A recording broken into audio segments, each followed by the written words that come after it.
Ya, baik, Bapak Ibu, silahkan yang belum di-rename bisa langsung di-rename. Ini sudah hadir semua, nggih, Bapak Ibu. Langsung saja kita mulai untuk pembimbingan rancangan aktualisasi. Yang pertama setelah kemarin coaching pembelajaran agenda 1, 2, 3 ya. Baik, waktu dan tempat kepada Bapak Dr. Mukhlis, kami persilakan. Baik, terima kasih Mas Latif. Assalamualaikum warahmatullahi wabarakatuh. Waalaikumsalam warahmatullahi wabarakatuh. Ya, saudara sekalian, Ibu dan Bapak yang saya hormati, ini apa terkendala sinyal? Ini ada Pak, ada 4 orang yang tidak on kamera ya. Ya, tolong bisa dilakukan ya. Kita sedang apa, ngapain ya. Jadi biar semuanya enak, nyaman. Kalau tidak ya akhirnya ada sesuatu yang mungkin kita tidak perlu tahu. Baik, saudara sekalian, kita memasuki pada pembimbingan pertama ini, Mas Latif, ya. Iya, Pak Mukhlis, Oke, pembimbingan pertama. kemarin baru 1, 2, 3, ya. Baik, Ya, kemarin 1, 2, 3. oke. Ini kayak gini tidak tidak lucu dan tidak wagu, tapi karena memang kita saking banyaknya hal yang bisa dilakukan, akhirnya kadang lupa. Baik, langsung saja untuk nyingkat waktu kita akan share screen, ya.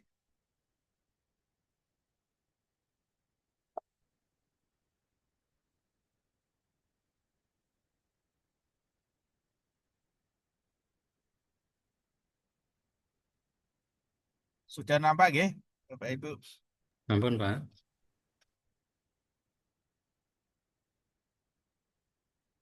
Baik,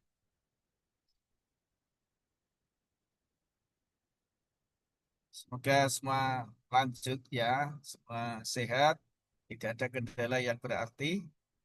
Ada 3 materi yang akan kita lakukan pada siang ini. Yang pertama coaching dan mentoring, kemudian ada yang kedua evaluasi agenda habituasi, dan yang ketiga rancangan aktualisasi.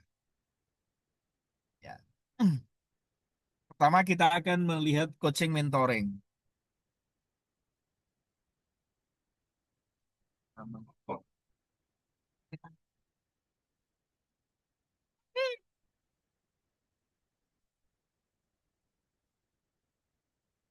Cicil. Baik, panduan teknik coach. Ya. Di yang pertama coach. Bapak Ibu mungkin pernah mendengar namanya coach. Kalau pekerjaannya disebut dengan coaching, yang diberikan peserta yang diberikan coaching namanya kuci. Bukan kucing, Pak. Kucing itu namanya hewan piaraan saya yang sukai. Ya, enggak itu namanya. Ya. Jadi apa itu kucing? Sesuai dengan Perlan ya, nomor 10 2018, coaching itu adalah pembimbingan peningkatan kinerja melalui pembekalan kemampuan memecahkan permasalahan dengan mengoptimalkan potensi diri. Ya. Kemudian, kalau kita mengacu pada Permen PAN RB nomor 6 tahun 2022 tentang pengelolaan kinerja ASN, menyebut coaching sebagai apa? Aktivitas bertanya antara pimpinan atau pihak lain yang diberikan penugasan khusus, disebut dengan coach. Dan pegawai disebut dengan kuci, tadi saya katakan ya. Bertujuan untuk apa? Untuk mendapatkan strategi atau pemecahan suatu masalah dengan menggali kemampuan yang dimiliki pegawai sehingga mampu meningkatkan pengembangan kompetensi pegawai. Nah, dalam pelatihan dasar kucing itu apa? Ya, yaitu pembekalan, yaitu tujuan pembelajarannya dilaksanakan melalui proses pembimbingan dalam penyusunan rencana aktualisasi, pelaksanaan aktualisasi maupun dalam pelaporan hasil aktualisasi Latsar.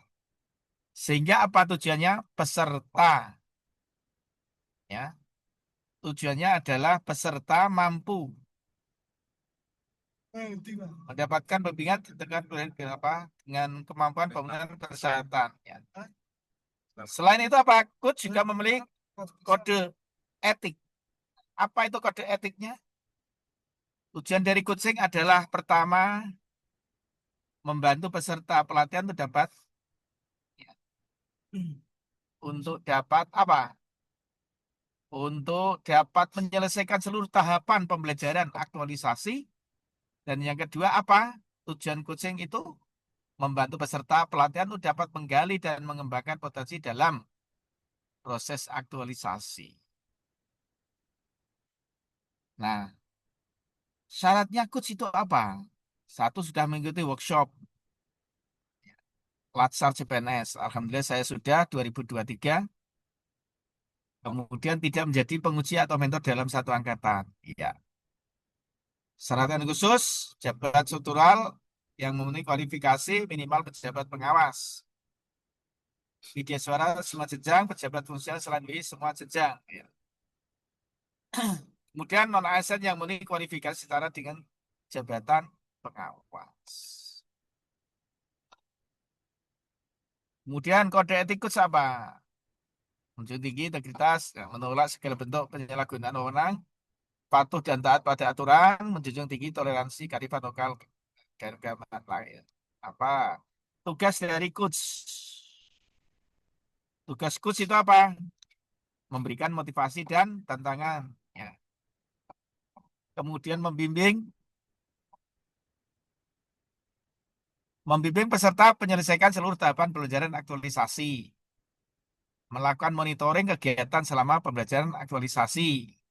Menggunakan media atau metode yang disepakati. Nah, kalau saya cenderung pada WA. Yang gampang, simpel, juga cepat, sering dibuka. Tapi sebenarnya di Kolabjar juga ada media yang bisa digunakan. Melakukan koordinasi dengan mentor membantu peserta apabila peserta mengalami permasalahan ya, jika diperlukan. Memberikan masukan alternatif pilihan kepada peserta terkait aktualisasi, stafsi melatihan. Ya.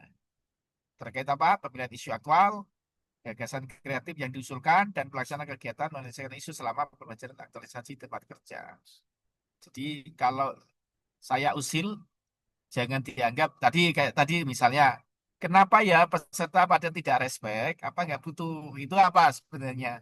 Saya memantik saja teman-teman agar tergugah, punya semangat, bukan untuk menjatuhkan atau mengkritisi dengan arti negatif, bukan.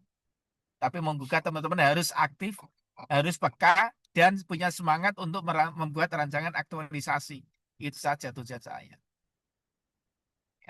Tidak ada tujuan lain. Yang keenam apa? Memberikan feedback terhadap laporan progres implementasi aktualisasi. Disampaikan peserta bimbingan minimal seminggu sekali setiap hari akhir pekan. Nah, ini juga sering kadang dilanggar oleh peserta. Tiba-tiba tahu-tahu di belakang. Apa? Ujian sebentar LA, rencana RA. Ya. Kalau begitu bagaimana? Ya jangan salahkan guna mengandung kalau sampai tidak memberikan laporan. Apa artinya? Yo, apapun hasilnya kalau dibantai oleh penguji, ya jangan salahkan saya. Artinya apa? Apa saya marah? Tidak. Saya juga terima kasih. Apa tidak terlalu ribut? Ya, tapi itu guruan-guruan yang tidak perlu dimasukkan hati. Ya. Perekaman terhadap progres yang diperlukan oleh peserta bimbingan. Ya, perekaman dalam arti apa? Merekod dalam arti perkembangan seperti apa, sampai di mana. Kalau kadang saya usil itu bukan berarti saya benci, tapi saya peka. Kita harus peka dengan kondisi ini. Ya, mengkomunikasikan proses kemajuan dan hasil coaching kepada penyelenggara pelatihan. Melakukan monitoring pelaksanaan aktualisasi ya pada saat seminar, melakukan pendampingan kepada coaching dalam bentuk menjadi moderator. Ya. Kemudian kompetensi coach, memahami kebijakan dasar. Insya Allah saya dengan mengikuti itu paham, memahami konsep dasar tahapan belajar dan organisasi. Kalau tidak, nanti ngawur. Jadi kita dia cak aja. Kayak kemarin kasus saya pernah terjadi apa? Nah, yang bersangkutan tidak menguasai topik permasalahan akhirnya diucar aja ya. Saya kasihan pada peserta. Ketika jadi penguji itu tidak kompeten, asal ngawur, asal nyoret, asal memberikan kesalahan itu nggak benar. Memahami konsep dasar dan kertas kerja RA ataupun laporan aktualisasi RA ya. Menggunakan instrumen pembimbingan sebagai coach latsar CPNS. Setelah ini instrumen pembimbingan ketika kita melakukan ada pelaporan. Kalau tidak laporan kan saya nggak bisa menggunakan. Berkomunikasi dengan baik, memberikan masukan pada peserta terkait aktualisasi, memotivasi peserta menjadikan aktualisasi. Nah ini yang saya lakukan. Jadi kalau saya ibaratnya sudah paham saya itu apa? Kalau saya usil berarti saya itu peka memberikan penjaringan untuk tetap apa bisa melakukan sesuatu. Kemudian memberikan penjelasan dukungan keberatan terhadap hasil nilai uji. Nah, ini juga saya tanggung jawab ketika misalnya penguji kok dengan tadi membabi buta, ya saya juga berikan gimana tak yang sehingga ini jadi fatal atau tidak. Ketika tidak lulus juga akan kita lakukan pendampingan. Nah, kemudian cek plan 581 PDP 07 2024 tentang penyelenggaraan pelatihan dasar CPNS. Teknis mentor. Mentor itu apa? Definisi mentoring adalah kalau mentoring itu pekerjaannya, tugasnya. Kalau mentor itu orangnya. Ya. Kalau terkait dengan Permenpan RB 06 2022 tentang pedoman kinerja pegawai, menyebut bahwa mentoring merupakan aktivitas untuk berbagi pengetahuan, pengalaman dari pimpinan atau PLN yang mendapatkan penugasan khusus yang berpengalaman pada sebuah bidang yang ingin dipelajari oleh pegawai. Jadi kalau boleh dikatakan di habituasi nantinya, target dari Latsar ini adalah puncaknya pada agenda keempat, yaitu perancangan atau penyusunan rancangan aktualisasi. Kalau boleh disimpulkan lagi, penjaringan itu mau diperkenalkan dunia kerja yang sebenarnya yang nanti akan jangan lakukan selama menjadi PNS. Pada masa pengabdian.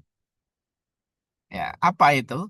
Dikenalkan dunia kerja yang sesuai dengan tugas penjaringan sehingga penjaringan tahu arah bagaimana cara menyelesaikan masalah terkait dengan tugas penjaringan. Ini tekniknya gitu.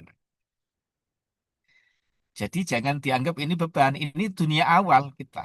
Jadi yang diperkenalkan. Jangan dia, wah kok ini ribet, Latsar ada kayak gini ya. Nanti yang Anda lakukan ya seperti itu. Dia, masalah itu tidak perlu dihindari, tapi dihadapi. Dihadapi dengan nantinya solusi alternatif, gagasan kreatif. Itu namanya solutif. Baik. Eh, kemudian dalam pelatihan dasar ini apa? Mentoring dilakukan mentor pada peserta untuk mencapai tujuan pembelajaran Latsar. Proses mentoring pelatihan dasar ini dilakukan melalui proses berbagi pengetahuan dan pengalaman serta pembimbingan dalam melaksanakan proses sosialisasi tempat kerja. Dalam proses tersebut, mentor pada negara Latsar adalah atasan setiap peserta atau pejabat yang ditunjuk oleh pejabat pembina pegawaian yang berperan memberikan dukungan kepada ini. Bisa waka, biasanya ya kepala madrasah kalau di sekolah di madrasah. Bisa kepala KUA kalau itu instansi ini. Bisa ke Kasih atau Kasubag, ya, bisa di kantor. Kalau di perguruan tinggi bisa Kabag, kalau itu staf, CF. Nah, kalau dosen berarti bisa itu dekan atau wadek atau kajur. Bisa, siapa yang diberikan tugas. Mentoring ada seperti apa itu? Ya. Tujuan mentoring itu adalah menetapkan core isu permasalahan yang akan diangkat peserta. Di penjaringan tidak elok ketika membuat isu itu, core isu dibuatkan sendiri. Tapi harus ada peran serta nantinya dikonsultasikan pada mentor. Menentukan solusi dan kegiatan dalam proses aktualisasi.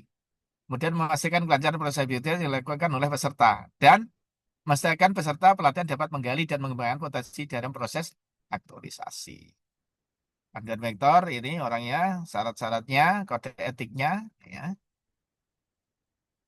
Tugas mentor adalah memberikan persetujuan, ya, dalam penetapan isu, memberi bimbingan situasi bidang tugas dalam proses aktualisasi, menyepakati timeline penyelesaian kegiatan yang akan dilaksanakan, memberikan dukungan penuh kepada peserta dalam melaksanakan kegiatan-kegiatan, memberikan bimbingan dalam melaksanakan kegiatan-kegiatan, ya. Kemudian sebagai inspirator dalam melakukan kegiatan penyelesaian, memberikan bimbingan lanjutan apabila peserta bimbingan ditunda kelulusannya. Ya. Mensepakati hasil penilaian sikap perilaku. Ya, sikap perilaku yang memberikan nilai itu mentor, bukan saya, bukan panitia. Melakukan monitoring pelaksanaan PKP-BT, ya. Melakukan penilaian PKT-BT, ya, itu adalah tugas mentor. Kompetensi mentor jelas harus punya kompetensi, mengetahui kebijakan pasti, memahami konsep dasar tahapan, ya. Konsep dasar seperti tadi coach, ya, menggunakan instrumen bimbingan, menginspirasi, motivasi, memberikan dukungan peserta. Nah, ini yang sering tidak dilakukan oleh peserta, apa menggunakan instrumen pembimbingan sebagai mentor pelatihan dasar. Panjenengan tidak melaporkan, tiba-tiba tadi saya katakan, ya, tidak ada laporan, tiba-tiba ikut ujian, seminar RA, nanti ada tiba-tiba ikut seminar LA, datang-datang minta tanda tangan. Nah, ini yang kadang kita bikin, gimana sih? Lah nanti kalau di kan ini karena Pak Mulis itu orangnya jeli, kritis, nanti mesti juara arek, nanti disuruh merubah dan sebagainya. Potensinya seperti itu ya, beda lagi. Sekali lagi jangan salahkan Bunda mengandung. Ya, evaluasi lasar agenda habituasi. Nah,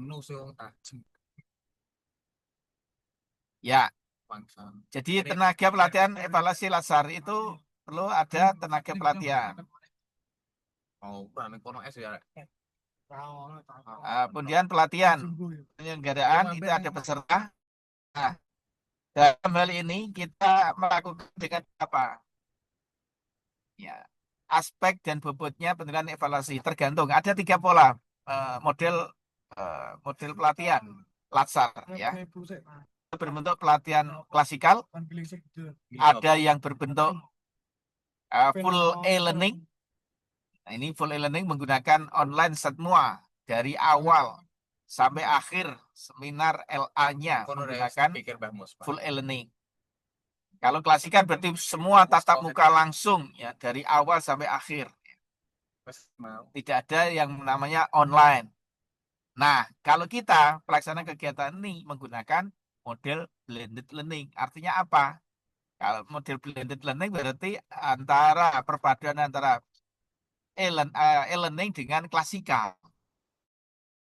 Akan melakukan selama kurang lebih 3 hari.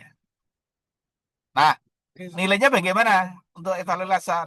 Ada 4 ya penilaian itu. Sikap perilaku itu bobotnya 15%. Dari MOC klasikal 10%. Dari aktualisasi PKTBT itu 5%. Kalau akademik apa? Melalui pilihan ganda mandiri, pelatihan mandiri 10%. Kemudian distance learning atau e-learning kasus itu 10%.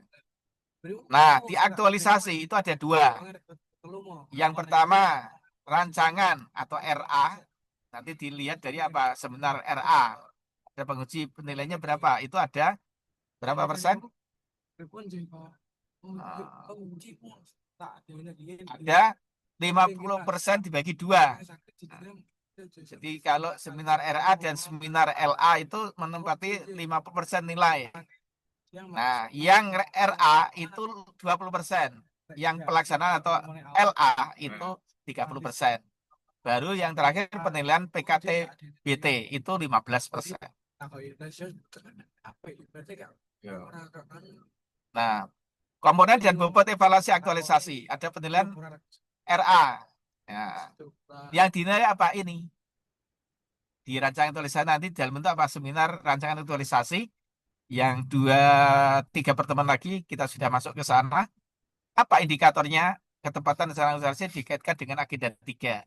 Maka kenapa ya agenda 4 itu ada keterkaitan agenda 3 dengan agenda 1? Karena ini menuju smart government. Smart government dikembangkan dari mana? Isu-isu yang diangkat, isu aktual itu melalui agenda 3. Dan gagasan kreatif yang dikembangkan atau disalurkan, yang disampaikan juga terkait dengan agenda 3. Itu 5%. Gagasan kreatif dalam pelaksanaan kegiatan. Nah, gagasan kreatifnya bagus, implementatif, dan sangat dibutuhkan. Punya nilai 3%. Tahapan rencana kegiatan organisasi itu sistematis dan bagus. Runtut, ya, sesuai. Ini 5%. Kemudian relevasi rencana. Dikaitkan dengan aktualisasi agenda 2, itu 5%. Baru yang terakhir teknik komunikasi, itu 2%. Sehingga bobot dalam rancangan aktualisasi nanti seminar itu mempunyai nilai berapa? 20%. Kalau penilaian pelaksanaan evaluasi dalam bentuk nanti di akhir, jadi setelah seminar rancangan aktualisasi, nanti revisi kemudian ditetapkanlah dalam bentuk habituasi, aktualisasi. Nanti berapa? Kurang lebih selama 30-40 hari panjenengan berada di eh, on off kampus ya. Dalam arti tidak ada pembelajaran online kecuali panjenengan komunikasi via tadi bimbingan. Tidak ada coaching atau pembimbingan yang secara langsung dalam bentuk Zoom misalnya. Kecuali disepakati ada hal yang urgent. Nah, kemudian setelah itu baru ada laporan di dalam bentuk apa nanti seminar laporan aktualisasi yang dirancang tadi seperti apa dilaksanakan tidak ada permasalahan apa baru nanti dievaluasi dalam bentuk apa seminar laporan aktualisasi dengan nilai 30%. Nah, ada 3 penilaian kalau itu capaian pelaksanaan kegiatan, kualitas dan kemanfaatan aktualisasi, dan teknik komunikasi. Nah, kualitas kemanfaatan aktualisasi harapan kita, makanya kenapa isu-isu itu yang diambil harus relevan dan betul-betul ada kebermanfaatan untuk institusi. Karena ada tadi penilaian untuk kualitas dan kemanfaatan aktualisasi. Jangan sekedar membuat rancangan aktualisasi, jangan hanya panjenengan mengembangkan isu atau panjenengan pinter hanya membuat gagasan, tapi tidak implementatif, tidak konkret. Nah, ini yang perlu diuji di sana. Itu 30%. Indikator penilaian rancangan aktualisasi sesuai ke plan 581 tahun 2024. Nah, jika panjenengan ingin mendapatkan nilai tadi 85,01 sampai 100, maka 5 komponen ini harus dilengkapi. Isu yang diangkat aktual dianalisis dengan baik, disertai bukti-bukti dan dikaitkan dengan aktualisasi agenda 3. Nah, ini ya.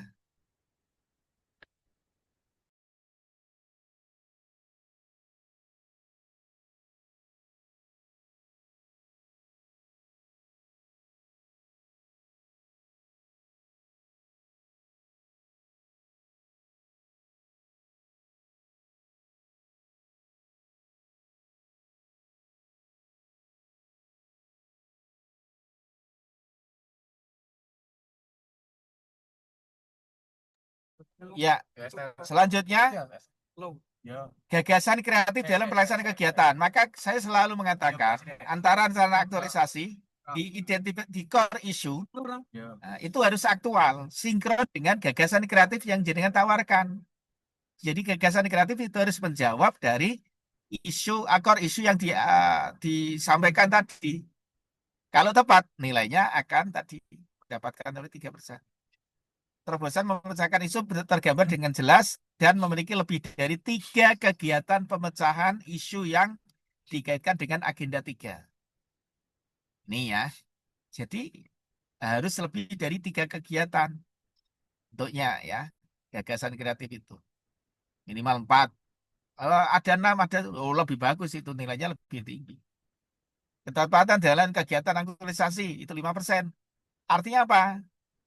Tahapan itu ada tahapannya. Jadi tadi kegiatan yang dipilih relevan dengan penyelesaian isu dan keterkaitan antar tahapan kegiatan tergambar jelas.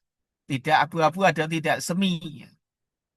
Nah, kemarin saya juga menemukan ada peserta terkait dengan Canva, misalnya penggunaan pelatihan Canva. Saya awalnya tersenyum. Kenapa? Saya melihatnya ini, kenapa Anda hanya sederhana menggunakan pelatihan Canva?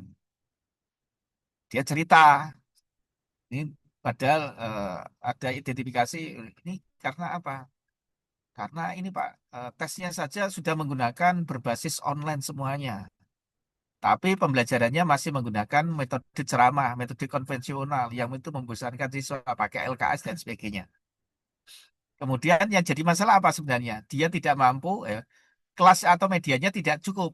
Medianya ada Pak lengkap, nah, dan sebagainya. Terus jadinya apa? Apakah karena keengganan guru dalam melakukan? Iya, kemungkinan itu. Nah, ini yang jadi masalah. Apakah Pak Mentor akan ke madrasah akan menguatkan ini, mendukung? Kalau mendukung silakan. Kalau tidak, jaringan nanti akan